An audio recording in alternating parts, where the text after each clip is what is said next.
So it requires an initial self-awareness to realize that something's out of whack, and self-consciousness, maybe?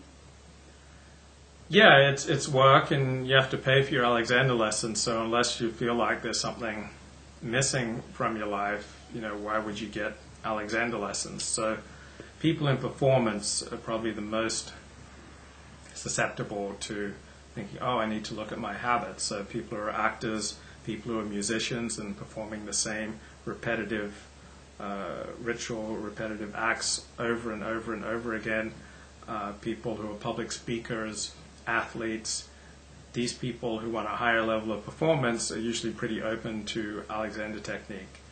Then there are people who are in chronic pain because their tension patterns, their habits of pulling down on themselves, their habits of driving themselves too harshly, put them in a place where they can no longer perform the tasks of daily life. So people with such overwhelming tension problems, chronic pain problems, often come for Alexander technique lessons to find relief. And then there's a third group of people, those who are seeking personal growth.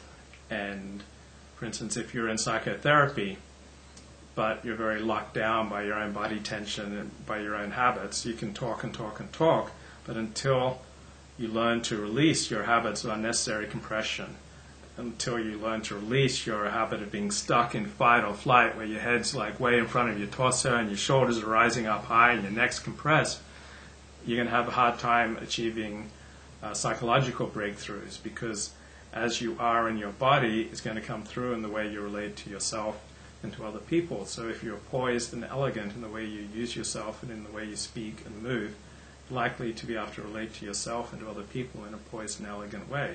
But if you're contorted or depressed, that's going to show itself both in your body movements and in the way you relate to other people. Think about that word depression. It has a physical symptom. Like people who are depressed, they're kind of like the air has gone out of them. They're pulled down, compressed. Everything's like tight and sunken. And so with Alexander technique, you learn to let go of these harmful habits. And as you come up, as you let go of this unnecessary tension, suddenly you'll notice these really profound psychological changes.